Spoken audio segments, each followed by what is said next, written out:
it is not only recording, but everything else is working. All right.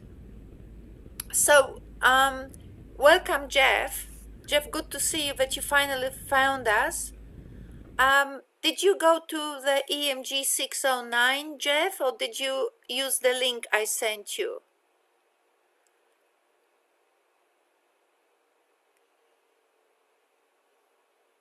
I think he's still setting up his mic. Yeah, that's what I was thinking. Something looks sort of weird at on his icon, so probably that's what it is. But we could hear him very well. Okay, the mic, yeah, that mic symbol is the audio tool thing, I believe. Sure, but we heard him, so he didn't have to do it. I had trouble hearing him, but I don't know. He must have decided to do it.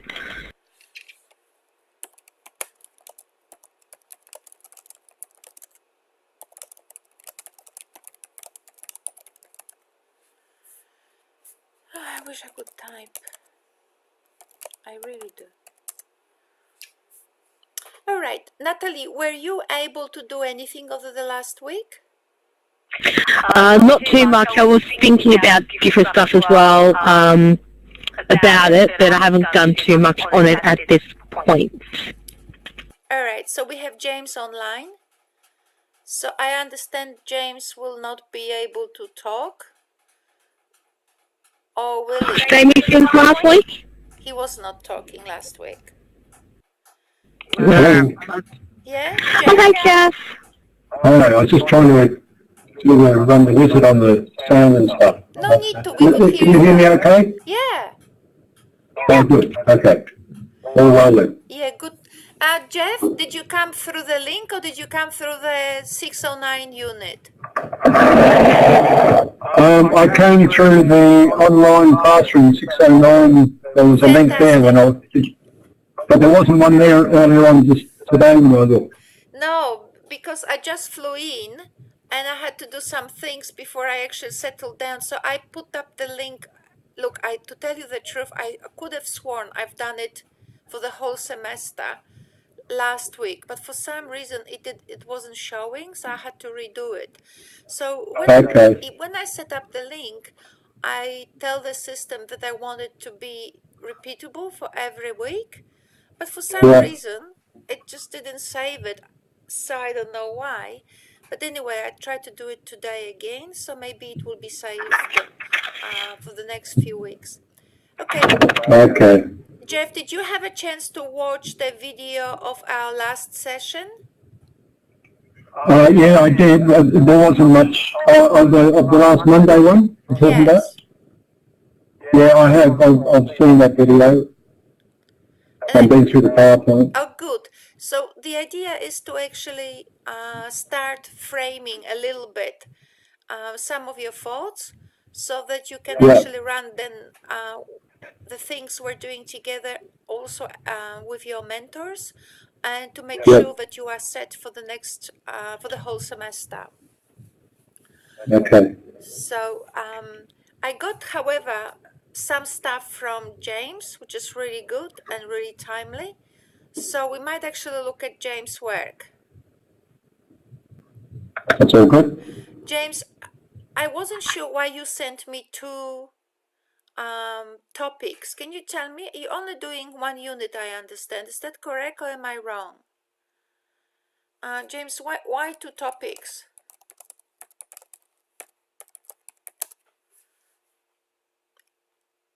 He can hear, but he can't speak, so it's because he's doing 2 units.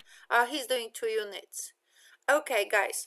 So what we might do with the shared wisdom we have, we might look at his stuff, and before I just, I am able to give a solution to his questions within 5 minutes and we could just go home and I could actually have a sleep, because now, I don't know what the time is in Poland now. I lost everything, all kinds of sense of time. Okay.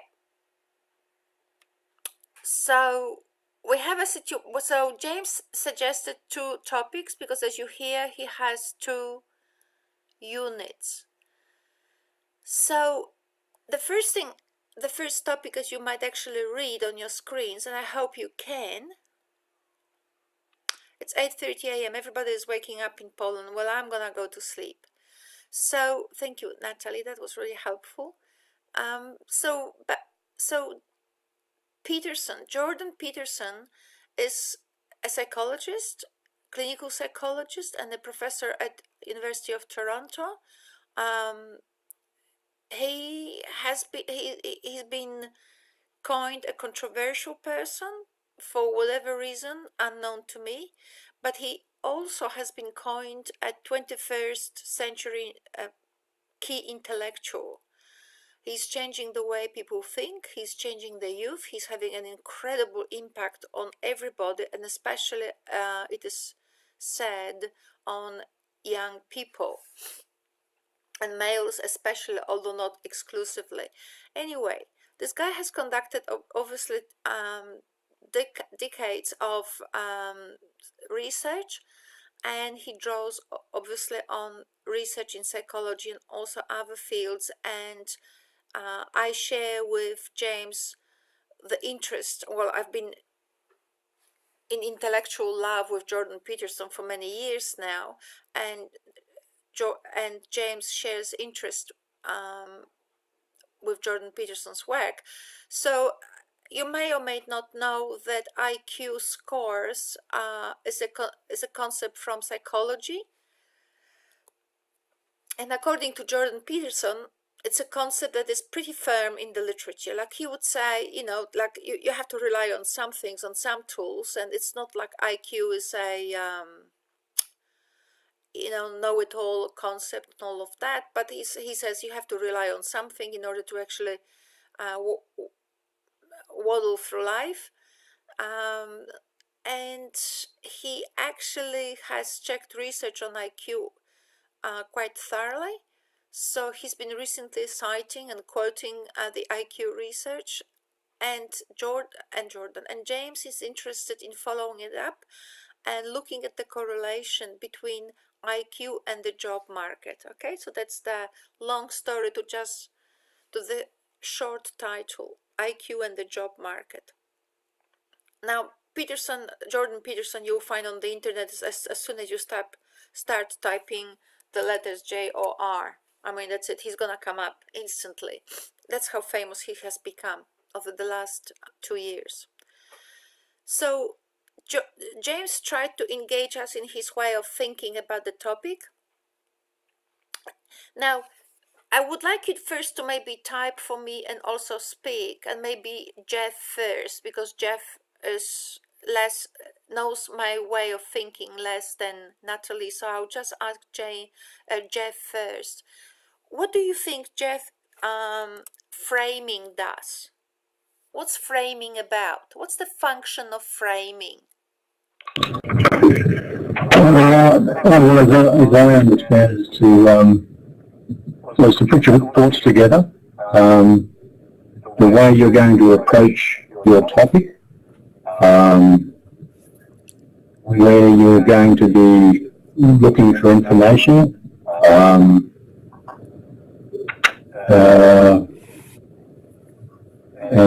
the questions you're going to be trying to answer in your work. Okay, so everybody else, James, you can actually comment on Jeff, and Natalie, you can actually speak up.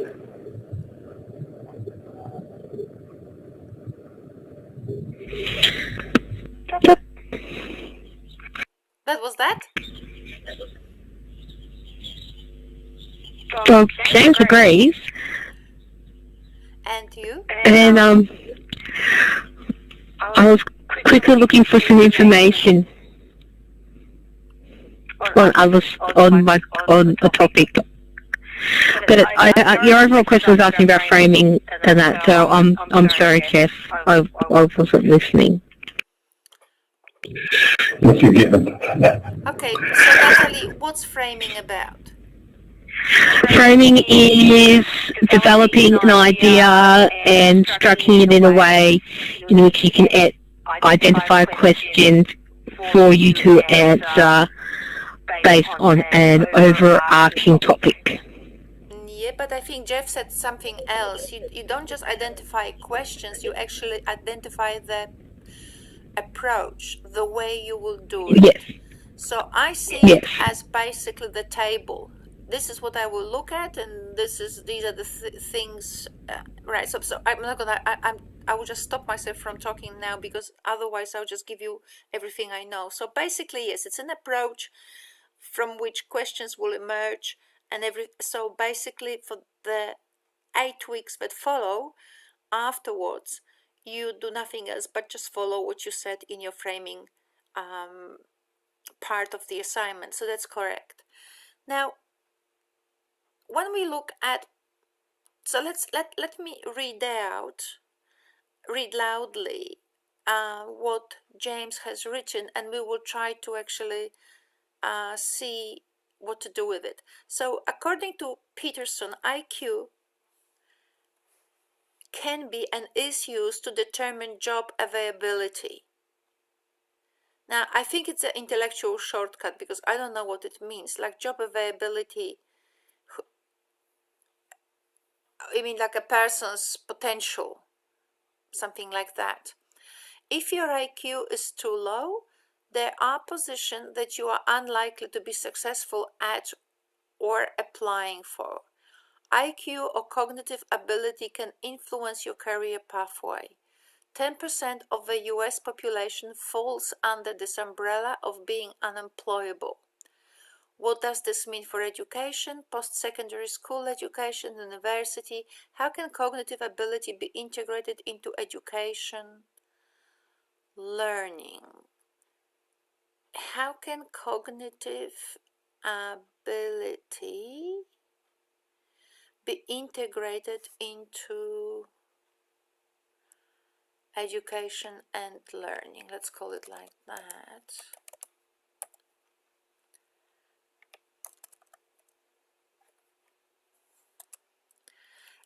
One of the reasons why I actually go quite thoroughly with you through all of that is because as I teach you some patterns, there are patterns that I never believe in. So whatever I teach you is something that makes sense to me at a given time. I continuously reflect on the way of framing.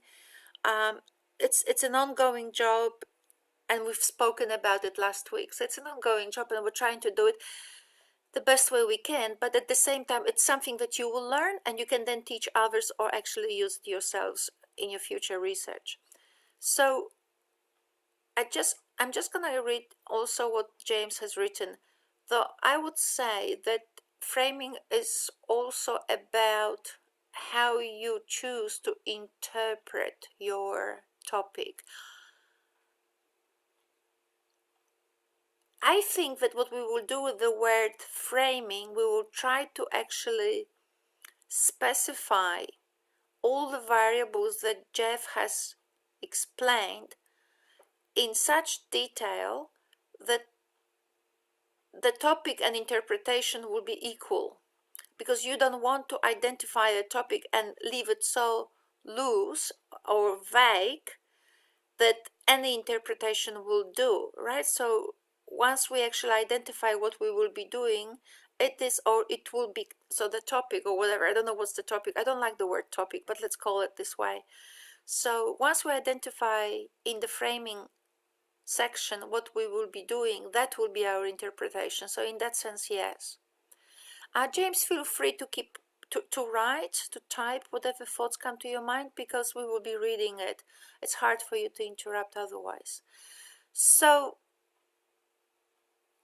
what do we do now? Natalie or Jeff, what do we do with this? How can cognitive ability?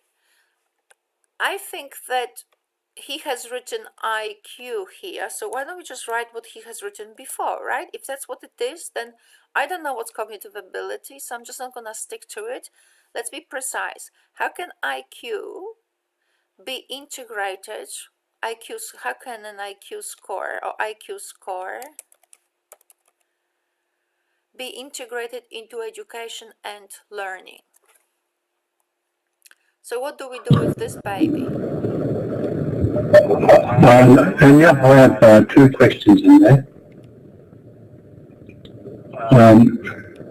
One is, talking about the use of IQ in job availability, that would mean that IQ tests are actually undertaken as part of the employment process. That's a question. And the other one where you're just writing about how can IQ score be integrated, I would assume that in the education and learning process we're trying to develop that IQ score, I would assume. Okay, James has written, cognitive ability sounds like I know what I'm talking about. Now, I don't know what that means because I don't know what he's talking about. Cognitive ability sounds like I know what I'm talking about. So is he critical of himself? Yes.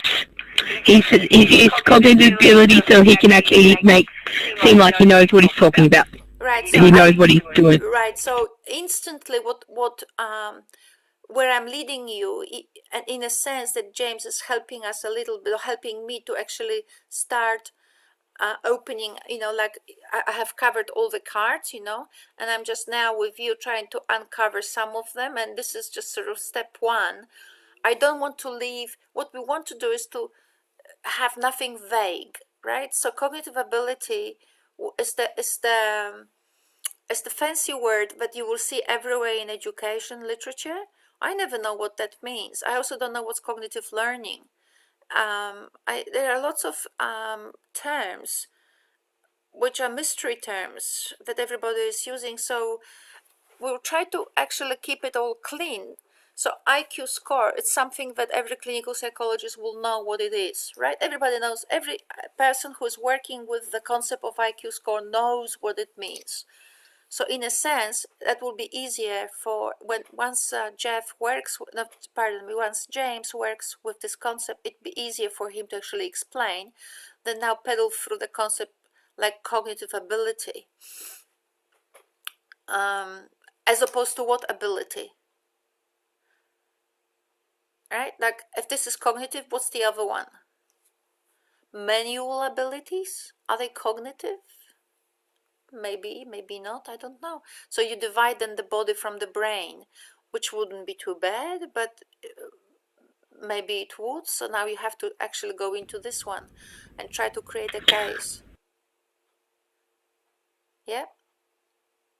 Well, if you to say cognitive ability, that's the brain, I'd still say opposite straight away. I don't know why I went physical ability. Well, that's what I said, bodily or physical ability. But then you have to say that cooking a cake is different from building a rocket. One, you cook the cake with hands, but give the same cake to a monkey, and I doubt that the monkey will get the cake right.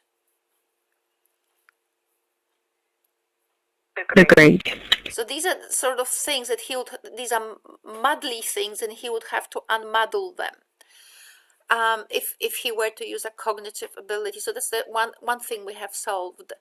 With the IQ, what he means here when he talks about 10%, and as I said, Jordan Peterson for many, many decades, he was quite, I don't know how to put it, like he was not going on the bandwagon of the IQ story altogether because he thought it was just statistics and so on. And then he changed his mind because he says that he has checked the research and all of that. The 10%, what Jordan Peterson means by the 10% of the US population that is totally unemployable. And what he means by that are people that he has worked, as a clinical psychologist, he has worked with people like this. You can show to a person 3 million times how to put a paper into an envelope and they have no idea. Completely no idea. It's a blank. It's somehow miraculously the paper ended up in the envelope for them. So that's the thing. And for Peterson, the question is, do you just give them this type of people? I mean, we can't deny that people like this exist. And I actually have a person, I don't know whether of this kind of quality of a brain, but I think he's my cousin.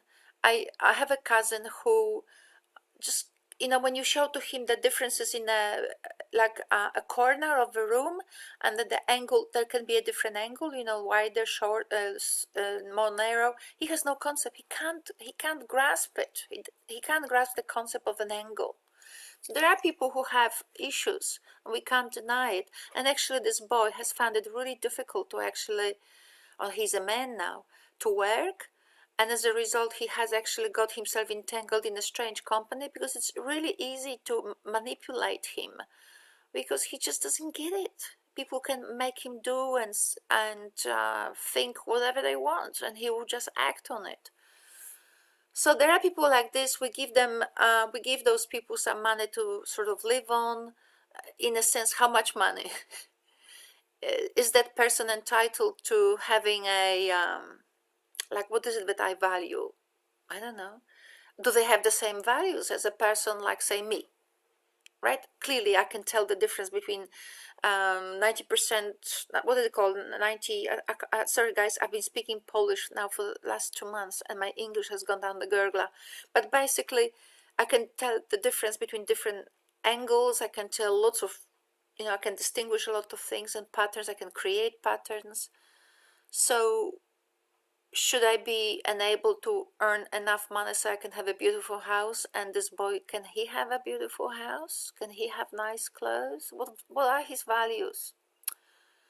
So these are the sort of questions that Peterson raises for people to think of, so that the research can be actually oriented towards these social issues. And sadly, though, he's often misinterpreted by people who are saying, oh my goodness, he's discriminating against IQ.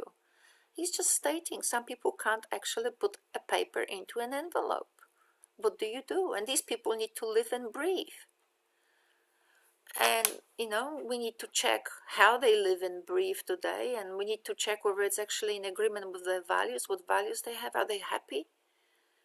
And even if they are happy, is it ethically okay for them to be as happy as they are in the conditions which make them happy, or should they be made actually more comfortable? I mean, these are serious questions, especially as the artificial intelligence societies is developing, and consequently a lot of people will find themselves in front of questions of job change and so on. So I'm just clarifying Peterson's terms. So we've got IQ undertaken. I know from my husband, because he finished university in 1960s. He's older than me. And what happened? When he went to University of Sydney, he was tested for IQ, and for some inexplicable reason, the guy had an IQ score of 200 or 180 or 200, an incredibly high IQ. So that. What's the difference between 180 and 200? Really, I can't remember the score anymore, but it was as high as this, higher than most people have. So, so they used to do it, and I think that in the US are now, somewhere around Chicago, they're trying to do it again. So we have an issue of how can IQ score be integrated into education and learning? So what would you do? I mean, how are we going to help James?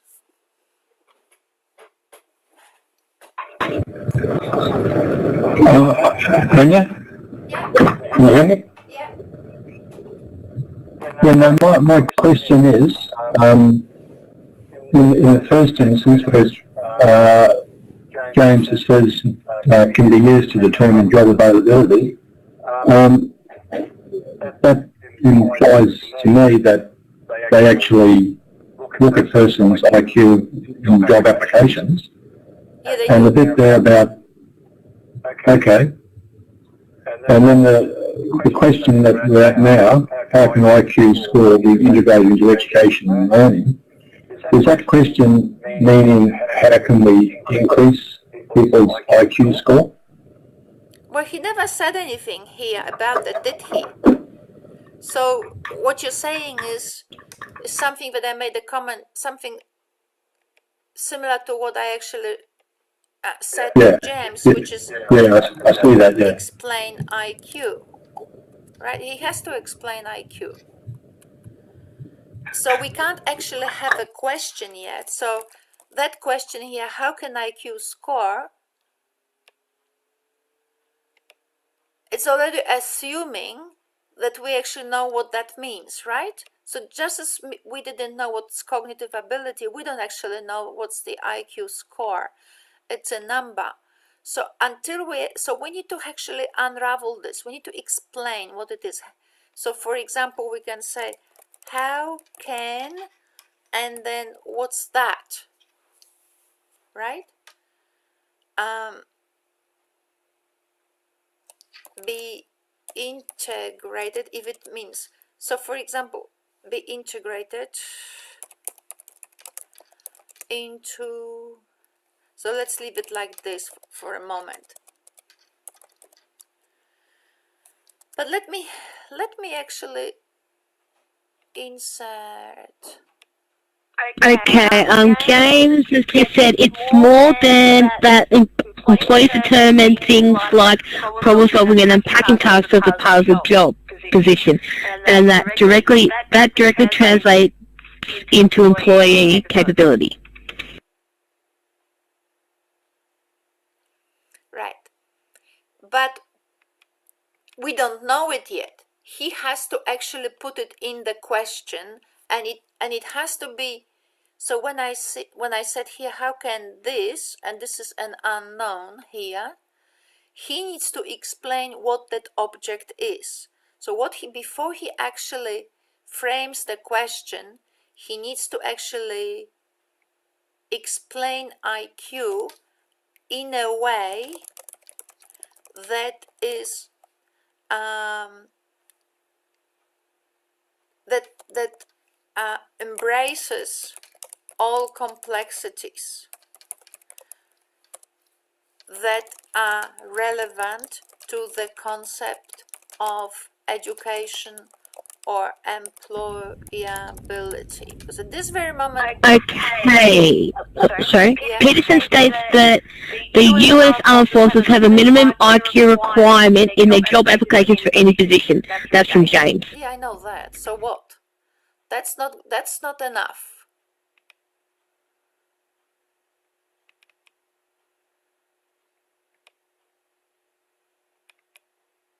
That's not enough. So what am I gonna say here? Look, I know the work of Peterson very well. So in a sense, I've got an advantage that I actually can help James in here because I know what Peterson actually is saying. So we cannot say. So for example, all right. So that if James were to use literally what the military is doing, the question would not be how can IQ score be integrated? The question then should be as follows: should education discard students with an IQ below 100? I see, because that's what military is doing. So that would be his question. Should education, I can't think of the word this because of my Polish being still strong in my head, but should education create, what should education do with people with low IQ? Basically, that should be the question. Right? James says just use a Polish word, we'll Google it. I can't even think in Polish. So what did I say? What should education do with people with low IQ? So that could be his starting. This is still a draft question, right? Trust me, this is still not finished, the question. This is not framing it, but this is so he has to choose whether he is interested in the complexities of IQ issue and then explore how these complexities impact on how we actually design our education what, policies or learning environments or whatever? Or is he interested in simply thinking of what do we do with people who have low IQ? But okay, what about the lazy people? What do we do with those? What about scumbags? What about people who only want to live by corruption? I mean, why pick the low IQ people? I mean, in a sense, do we treat them all the same? What do we do with lazy people? They just don't want to work. And the scheme is nowadays to take lazy people and just give them the minimum wages and just that's it. Not they will never work. They don't have to work. We just give them the $2,000 a fortnight or something, and let them live. I mean, that's an interesting question.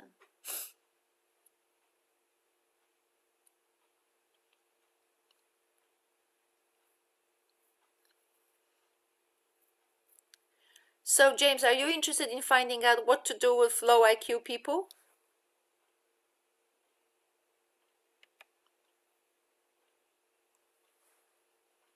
Yeah, kind of. So it's not clear, right? So then there's another thing with IQ, and Peterson is saying you can have people with very high IQ. There's a guy somewhere in the US, he has an IQ of 200 and he's doing nothing.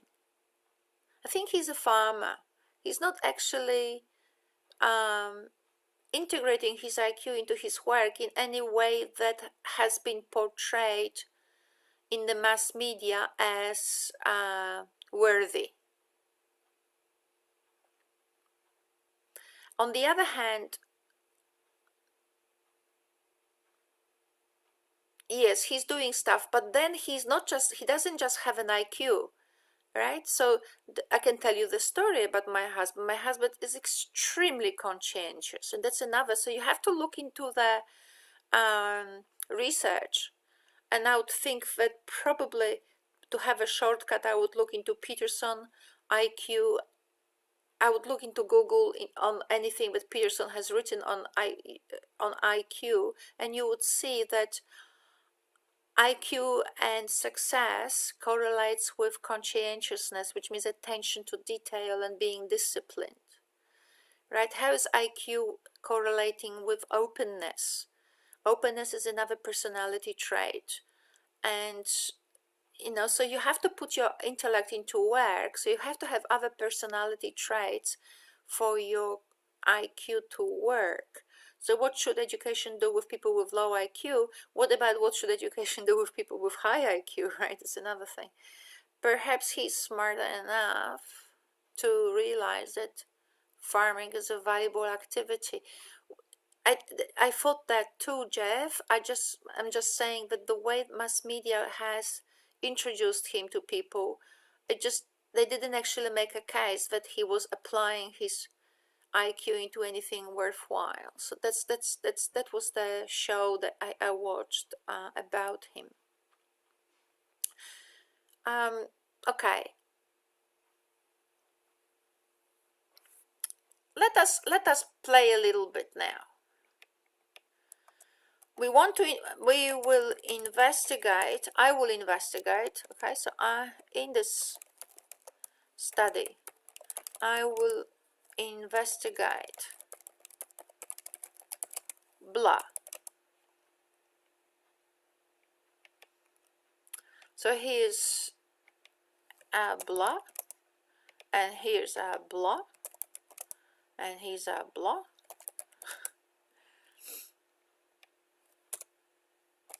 In order to better understand what? How what? What do we want to actually get out of all of that? You see, I have noticed it a lot of times that people investigate things, but they have no idea why they are doing that.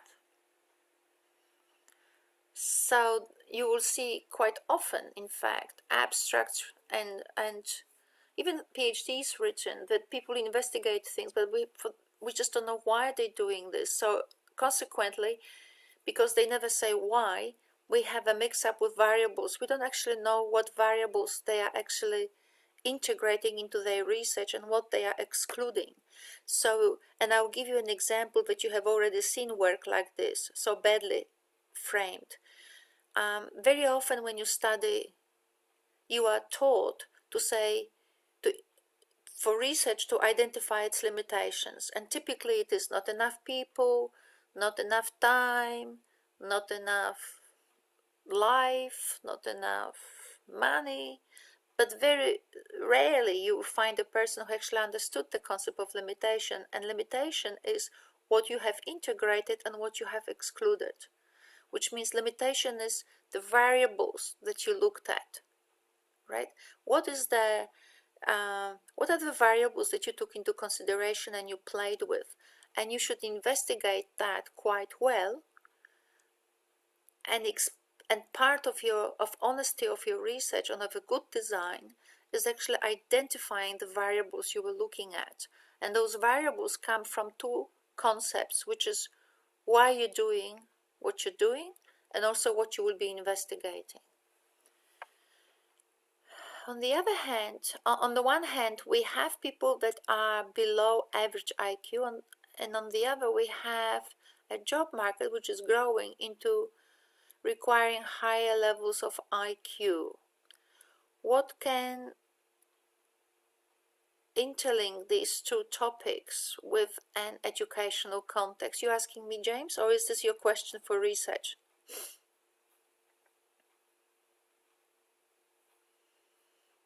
Yes, I gave you an alternative, James, and you told me yes.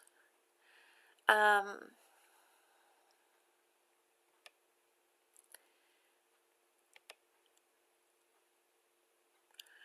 want to know what we want to achieve. How to... Yes, to what I tend to look into for research. Okay, so in this study I will investigate, we will just leave this one out for the moment. We don't know what we'll investigate, but in order to better understand what?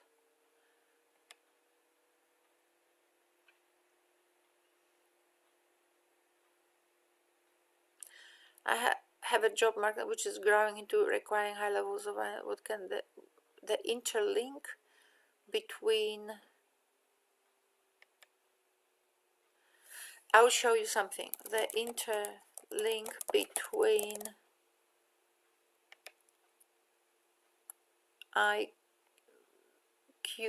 and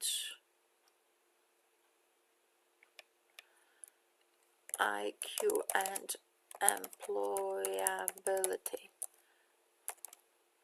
Now we don't know whether there is the link between IQ and employability. In this study I will investigate.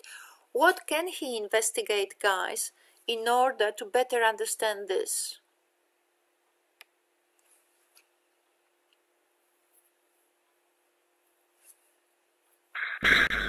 That's an interesting question. There's something coming to mind. I just can't think of the word. Sorry.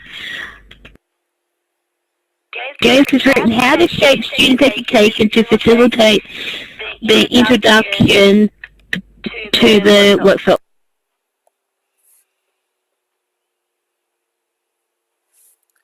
I need a piece of paper myself.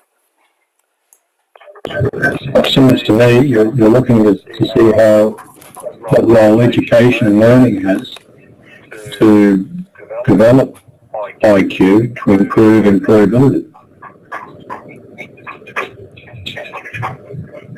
Well, and I am after precision. I'm really after precision, because sometimes students say, well, I will investigate IQ in order to find out how many tomatoes I can buy tomorrow. And although to you today it seems that there is a link, but there ain't any link. So some links are just discursive, but actually when we will play with that. So so what he is saying that there is a link. What he is saying that there is a link when he wants to. If he wants to understand it better, then he's asserting that there is such a link. Do you understand, guys? When you say he's not putting putting it into question. He's saying there is a link between IQ and employability, because he's not saying I'm gonna confront it, I'm gonna question it, I'm gonna challenge it, I'm gonna explore if there is a link. What he's saying is there is a link, and I want to investigate something in order to better understand its impact on education or whatever. He wants to better understand that, but to better understand it doesn't mean to challenge it. He's saying it already is a given that there is a link between employability and IQ. He says this is a given. So what I would suggest, if this is a given, then you might as well have a look at case study 1 that says it, right? Case study 2, case study 3. I mean, clearly you cannot assert that there is a link unless you know there is. So we need to actually have a look what other people did in their case studies. And you explore those case studies to find out what they did. Now, we just need to now find out what these blahs here would be.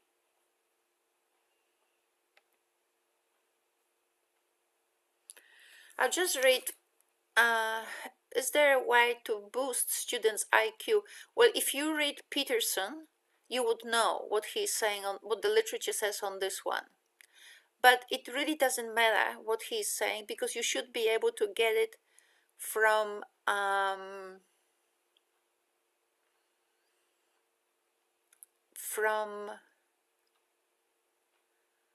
the literature.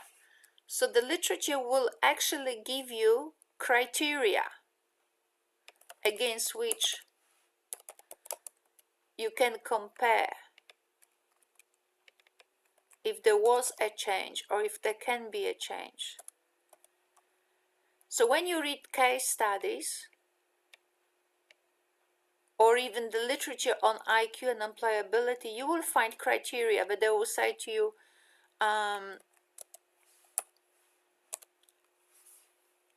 these criteria we use for against which we measure against which we construct the link between IQ and employability. And I think that in first instance it would be really nicely for your framing thing is to read 1 or 2 studies.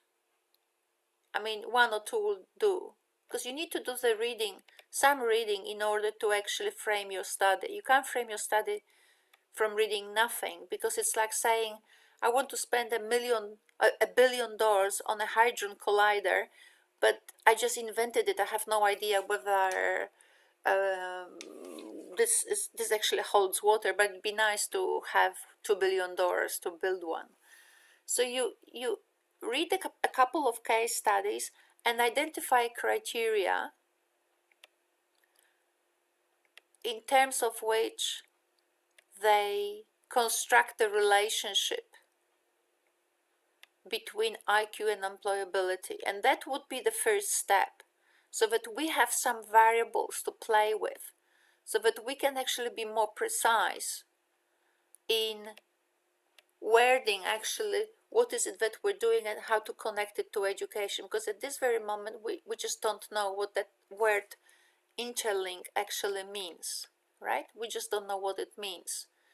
So what would be good is to connect it, to break it down a little bit, because it's a hybrid.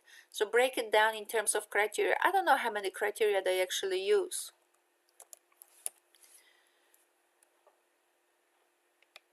But that could be your small literature review, whereby you do 1 or 2 case studies on the issue of IQ and employability from Psychology Journal, or from Peterson if you find it somewhere, and identify criteria in relation to which they make the link.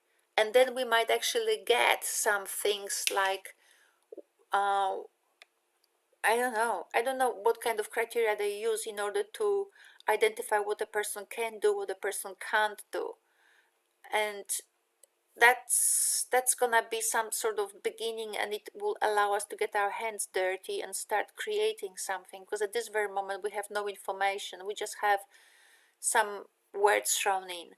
And in assignment 1 you need to actually show some literature reading, right? You don't have to write much about it. You can, I mean, I would have asked you to actually write much more than the assignment asks you, but just present some literature briefly, and definitely create a table. But that could be a good beginning, Jeff.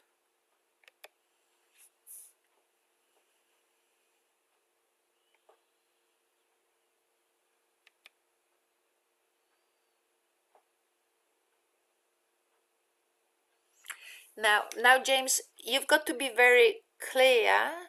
Attitude and work ethic, right? But you have to be very clear where you get your terms from, because if you're using IQ, then it is psychology research, and that psychology research is sitting on personality traits, right? Notice that Peterson never walks away from the link between IQ and personality traits, because these are what he is saying, the strongest tools psychology has. Everything else is hard to measure. Like, for example, EQ, right? People talk about emotional intelligence, and he would say, well, we can talk about it, and we know, and in a sense, we all know what that means, but it is unmeasurable, at least I mean, it could be measurable, but in terms of current research, it has not been measured. People just haven't found ways to measure it. So when we start talking about attitude and work ethics, and starting inventing criteria here for IQ, we're getting into muddy waters, because we're mixing research which has strong, at least empirically it is recognized, maybe it has problems, but empirically it has a strong basis, like IQ research, and the 5 personality traits, which I don't know, I can't remember: openness, conscientiousness, what else is there? Come up with some bad ones. What's there? I can't remember them all. So we can actually go to Google and help ourselves a little bit. So we go 5 personality traits, big 5. So, okay, extraversion,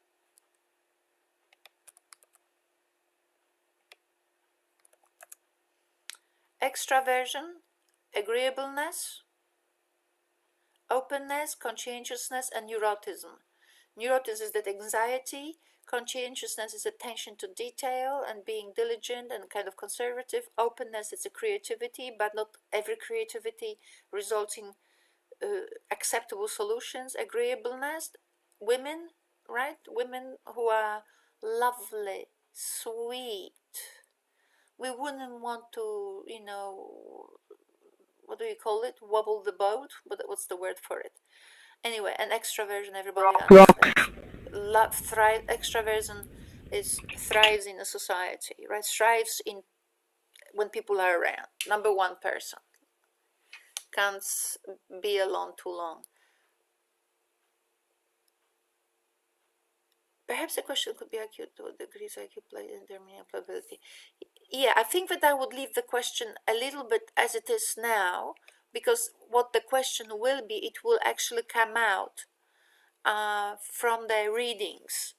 Once he has a little bit more vocabulary and a few concepts under his sleeve, we will be able to fill the blanks here. We'll be able to know what this IQ and employability means. We will no longer talk about IQ and employability, but we will talk about criteria. We will identify those criteria.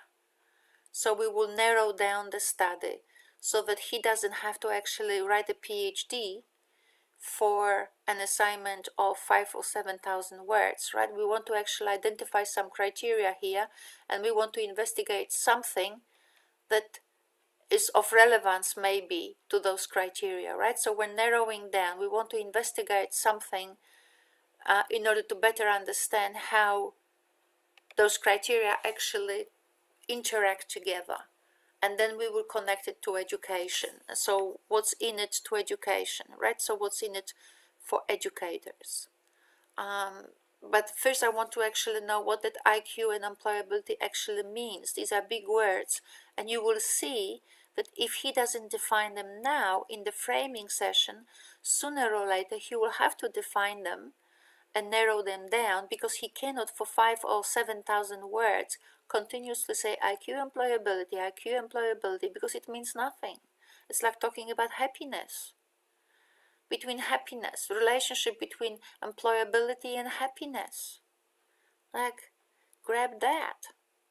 So we need to actually specify it, what the literature says on those two, so that we can have some criteria of judgment here, and then once we have them, we might actually see how these criteria play themselves out in education.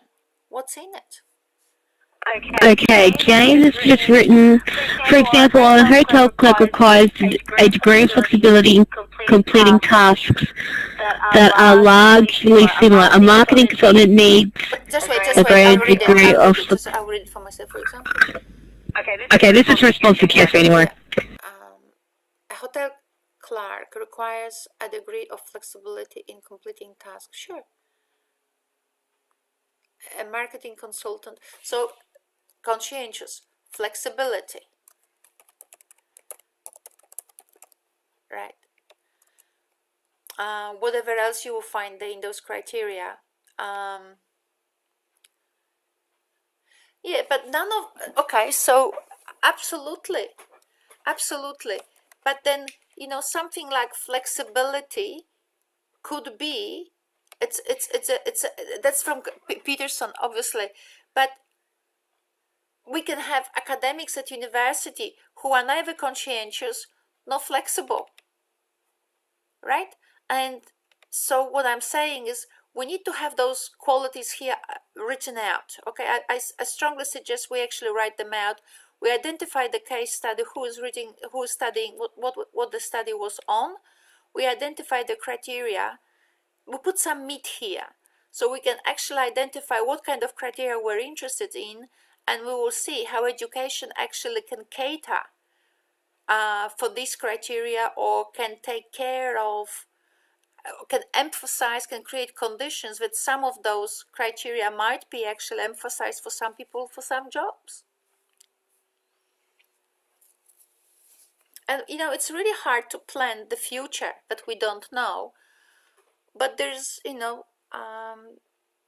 for this topic I would like us to learn how to actually start pulling out meat from our terms. And I want to also make you aware that sometimes when we use terms like well-being or IQ and employability, we haven't identified yet the limits of what we're actually researching. So I would like to know the interlink between what and what. Capacity of being conscientious, the conscientiousness has impact on whatever, flexibility has an impact. I don't know what these studies are saying. So say a page or even a table like I'm just drawing now, identifying some meat here would be really helpful for us to identify the question. And this is how hard it is to identify a question for research. It's not a very simple thing.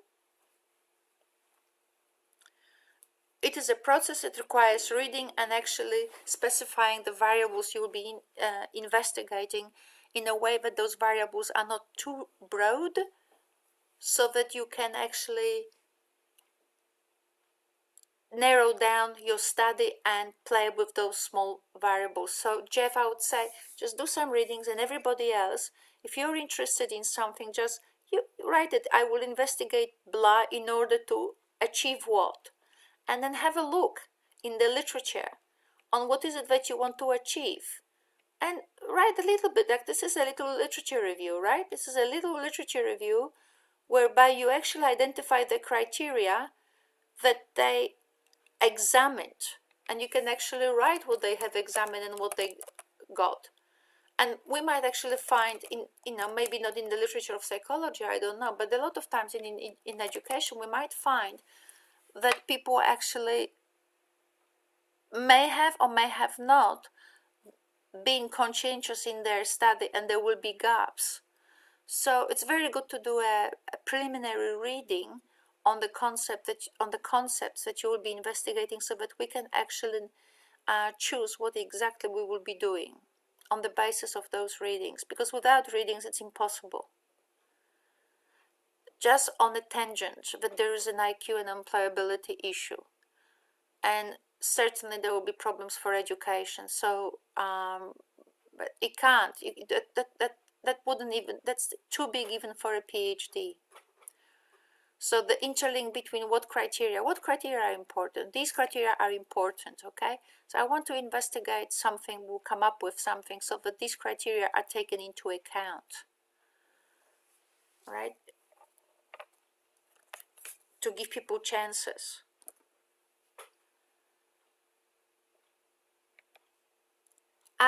I know that Peterson is saying that, okay, here are some sort of, so Peterson is saying you cannot enhance someone's IQ. What he's saying is you are born with it. He says, yes, you can enhance it to a small degree, you can, but you would have to actually integrate a lot of resources. And I'm not saying education can't do it. At this very moment, he's looking at the world as it is, not as it could be. But as it is, he's saying, you'd have to have a very rich and a very well, very sophisticated family that are putting a lot of resources into a person so that their IQ is going, by 5 scores, can be increased by 5 scores or 15 scores. 15 scores is a lot. From 80 to 105, that's a big IQ score rise, right? So that wouldn't be too bad. So he's saying practically, given conditions today in the world, it's impossible. Given a lot of resources and a lot of time to get that 5 to 15 scores high IQ, yes, it is possible, but it's not realistic, he's saying. I have my own misgivings about the whole thing, because remember how in the Ukraine they found those children that were never raised by parents, right? So they were raised by dogs. So imagine a little girl is walking on her fours and going woof woof all the time. How do you test her IQ? That's what I would like to know. I'm sure they could test her IQ, but I would like to know, say that she is a potential genius.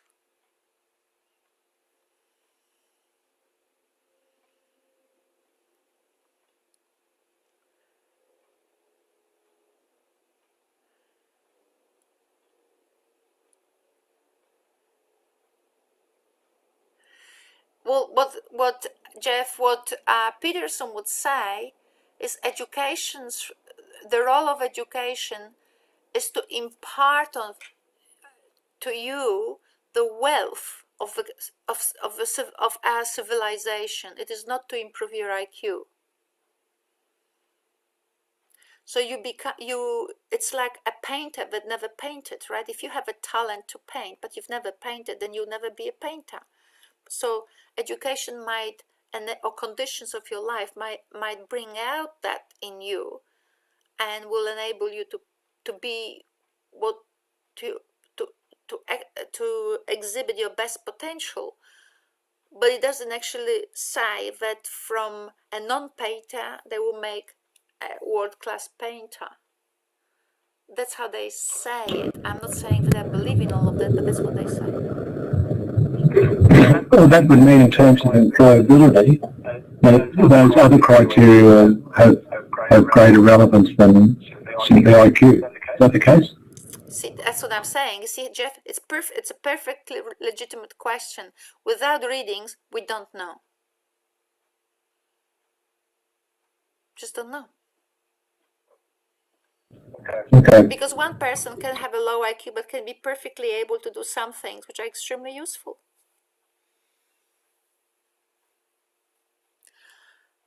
You know, like cutting grass.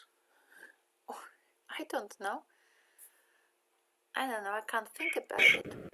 Well, I'm just trying to think of the question, because if IQ then is fairly heavily reliant on your birth, then what James is trying to do here, in a sense,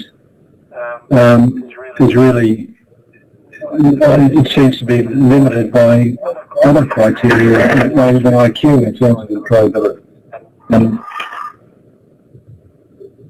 or restrained by the other criteria, which will play a more dominant role.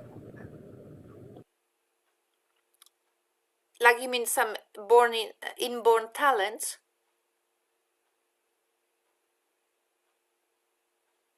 No,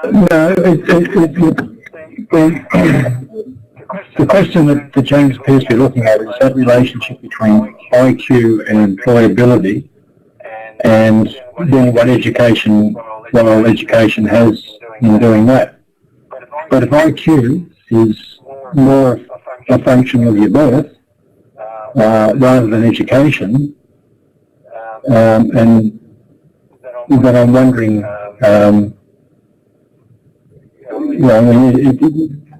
education has a greater role in developing those other criteria in terms of employability. Exactly, and that's the problem with the question. At this very moment, it's so foggy. But what you're saying is, education cannot make them more intelligent. So here's your answer, James. Education will never make them more intelligent.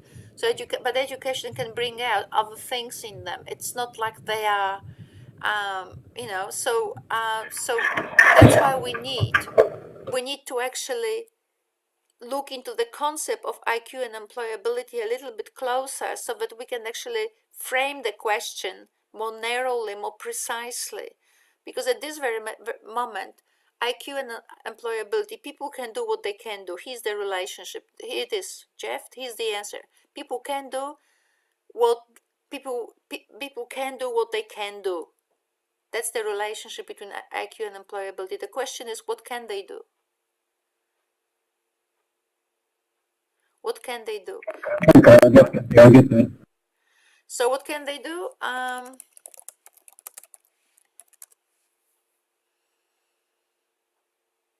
So I think if you do that research, you will get a lot of lovely qualities that it will tell you, those case studies. And it will be lovely to explore how education can cater to a better degree for things like flexibility and conscientiousness, because I actually don't think that education is that hot in those areas. I mean, we have gone now to fascism in education, and you can quote me on this one. If I can see that we are now into direct instruction, and we're willing to pay $20 million to some company in America based on a framework from 100 million years ago, and they think this is a hot study, this is a hot framework, and really, really good for indigenous people. Like, if that's not racist, you tell me what is. Why didn't they take the direct instruction method to high school in Canberra, or the greatest high private school in freaking Sydney? Right? If that's not racist, I want to know what is. So we have an issue with those factors like conscientiousness, flexibility, and all other factors that you said. And I think that your study will have a lot of value, like your earlier study had. I've been with my mother, and I had to publish also a paper with my PhD student. I've been very, very busy, and so usually late assignments usually suffer that they kind of fell off my track when I was doing things. But I have looked into your assignment. It's extremely worthwhile, and this one will be extremely worthwhile, not just for people with low IQ or whatever. It will be worthwhile to education, full stop, because you will come up with because you're coming up with factors and criteria and qualities from psychology where we're not looking anymore. We're not looking because guess what? Vygotsky said something 100 years ago. We're married to that, and marriage is for life. We're not gonna look at any other psychologist again. So, doing this work would be great. So, I strongly suggest that within a week or two, you actually come up with 1 or 2 or 3 readings, identify the criteria, fill the boxes with some text, so we can have now a better understanding what that IQ and employability means, and then we will be able to ask a pretty good question how education can deal with those qualities in order so that people actually can be their best. And that would be a very worthwhile question, okay? So we could say for education to create conditions so that the people can be their best. You see how lovely? Thank you, Jeff, for this. This was a lovely discussion. I wouldn't have created that chat by myself. I'll save it later on. That was a lovely chat, and I think we've got the in order too. We're really, really happy now. I'm really happy with that sort of ending, and I know that to you it looks a little bit messy. It's not finished, and it requires a bit of reading, but that's how you work systematically. The final question will surprise you when you work systematically with the respective drafts of it. And part of being a genius, or part of being a very good scholar, is the technique, right? So I'm teaching you technique, and the discussion today we had was excellent, because I would have had to sit with this question by myself, and I'm quite sleepy, and I couldn't do it by myself. But by having this discussion, we have actually fleshed out some obvious things, right, that we already know, and it was a great point, Jeff. So education can do what education can do, but what's that education can do? And when we look into case studies, it will tell us where the people with low IQ are breaking, on what kind of qualities, what's happening around those qualities, what qualities and what's happening around them that they can't do, what is happening, and we can then look into education altogether. How are these qualities actually integrated in regular classes to give people a chance? Like education today talks about these 21st century skills, whatever, great, it was fantastic. But problem solving is one thing, but you can't do problem solving unless you are conscientious, unless you can actually pay attention to detail and are alert and disciplined, right? And have a technique and are rigorous.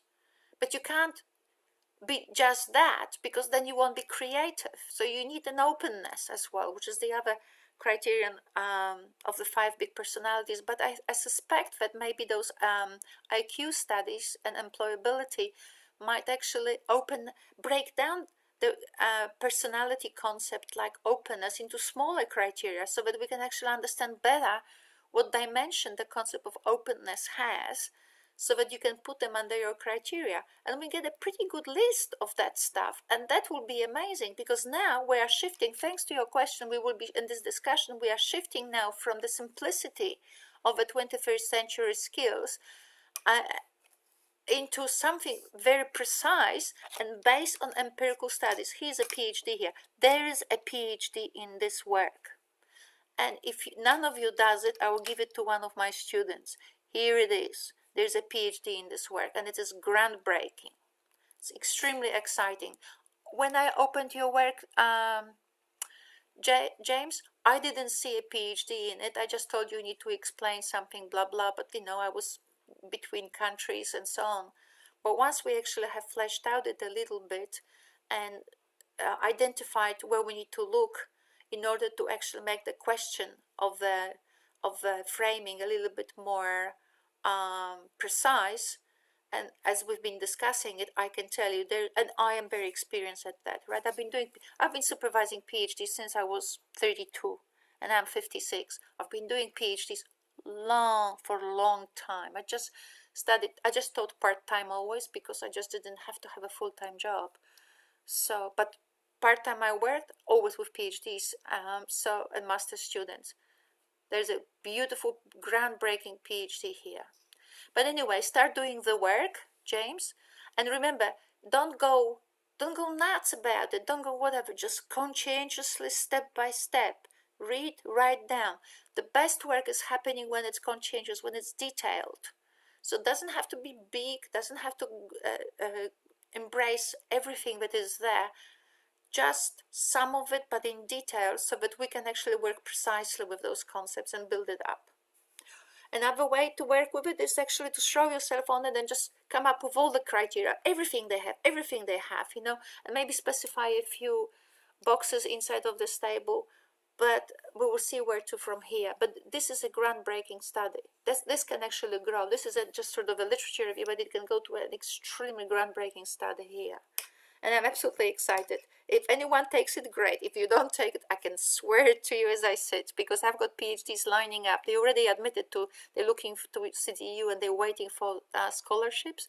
I can tell you, I will be discussing with you guys, but I'm telling you, I am absolutely so excited about this opening. I always look for new ways, new tools to open up things where there's closure today in education, right? And James, here's one. And Jeff, too. Wonderful. All right, guys.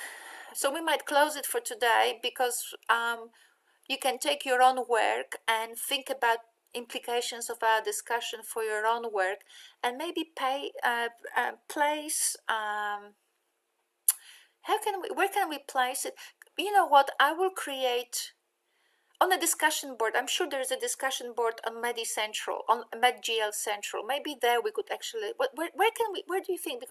Because we are we're spread across 3 subjects. So if Natalie posts something, then Jeff won't see it, and so on. Oh, it doesn't matter, really, does it? Doesn't matter. Post on in your units on the discussion board your own sort of thoughts about your own work, okay? And I will collate them, and we can have a discussion about it. I'll make comments on the discussion board, and then we'll have a discussion on the discussion. I think that's how we're gonna do it. So you don't have to see each other's work. Just spend a week or so thinking about the implication of this sort of technique that I'm teaching you today to your own assignment, and see how you can actually identify what you investigate in a way that is linked to the purpose of your investigation. What the heck you want to out of it, and then make sure that your purpose is actually explicated. So your purpose should be explicated, and you should then also identify the elements of what you will be investigated, and then your study will have both the top layer and the vertical column as well.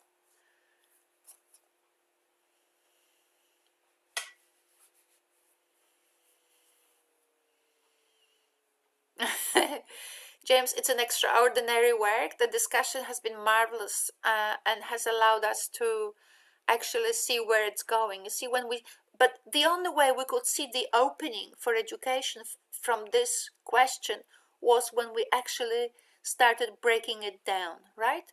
All these things, like you need to be flexible, you need to be open, you need to do something, you need to be something, right? All of that, those qualities happened because we were probing more and more and more. What's underneath it? And you were pushed, and you were coming up, and then those features were coming up, and they will be pretty well explicated in the literature. So we are now actually redefining, moving away from those nebulous, not necessarily nebulous, those 21st century skills, but they they are naked.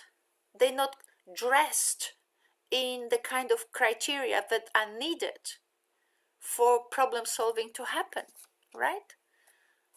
And because they're not dressed in anything, not only that people don't know what's problem solving, but at the same time they don't know what's involved, what kind of things they have to cater for.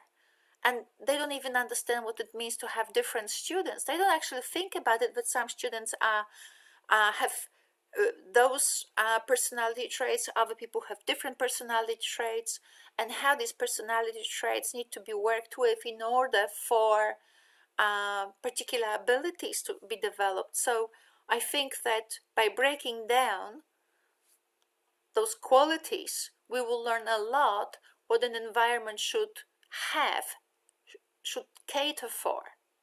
So that someone like that guy from Melbourne, that we bought him from New Zealand, doesn't say Indigenous people deserve direct instruction. Here's $20 million.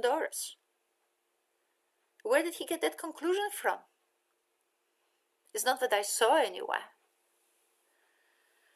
All right, friends, let's do some mental gymnastics and especially some reading, right? So you cannot define your question without doing a little bit of reading and creating a table and doing some drawing. All of this work, if you ever do your own research, will teach you how to actually do your own framing one day for your PhD, for your own research, for your own thinking. Because that's what I do. Every time a student comes up to me and says, this is what I want to do, then I pull out the paper, I do the table, and I draw. And I think to myself, what's involved here? How can I break it down? How can I break down what looks at this very moment mysterious into something manageable, something that I can actually work with? Right? That's what I do. And we will see where it will take us to in week 3. So I hope you can do some reading and you can put some things on the discussion board. I will actually do some thorough thinking on all of that. I will send you comments and then we will compare and contrast in week 3. And by week 4, you can actually write up your assignment 1. And then off you go to your mentors. All right, my friends, can we finish for today? Okay. All good.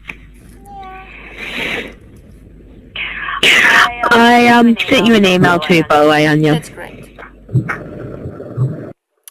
Thanks, Anya. Okay, thanks. And James, thank you very much too. Jeff, thank you. And Natalie, thank you. Okay, that was great. All good.